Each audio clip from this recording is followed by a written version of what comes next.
বল্টু তার গার্লফ্রেন্ডকে কল দিয়ে বলল, তোমার মাথায় কি উকুন আছে? তার গার্লফ্রেন্ড বলল, না তো, আমার মাথায় একদম পরিষ্কার। ওসব কেন আমার মাথায় থাকবে? তুমি জানো না আমি কত যত্ন করি আমার চুল। বল্টু বলল, হ্যাঁ জানি তো, কিন্তু আমার তো মনটা খারাপ হয়ে গেল। তখন তার প্রেমিকা বলল, কেন, কি হয়েছে? তখন বল্টু বলল, একটু আগে রেল লাইন ধরে হাঁটছি, তখন দেখি একটা লোক তার স্ত্রীর মাথায় উকুন বের করে দিচ্ছেন। তার প্রেমিকা বলল, তারপর?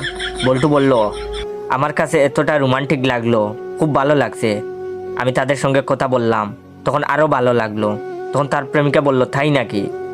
বল্টু বলল, হ্যাঁ।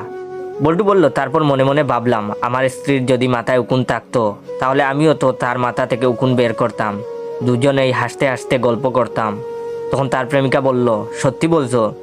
বল্টু বলল, হ্যাঁ সত্যি বলছি, কিন্তু তোমার মাথায় তো উকুন নেই। তখন তার প্রেমিকা বলল, একটা কথা বলি? তখন বল্টু বলল, হ্যাঁ বলো। তার প্রেমিকা বলল, আমি মিথ্যা কথা বলেছি, আসলে আমার মাথা ভর্তি উকুন। কত চেষ্টা করছি কিন্তু কিছুতেই কমাতে পারি না। তোমাকে মিথ্যা বলছি, কারণ তুমি যদি আমাকে পচা মনে করো। তখন বল্টু বলল, আমি আগেই সন্দেহ করছিলাম তোমার মাথায় উকুন আছে, কিন্তু তুমি তো কোনোদিন স্বীকার করবা না, তাই কৌশলে স্বীকার করালাম।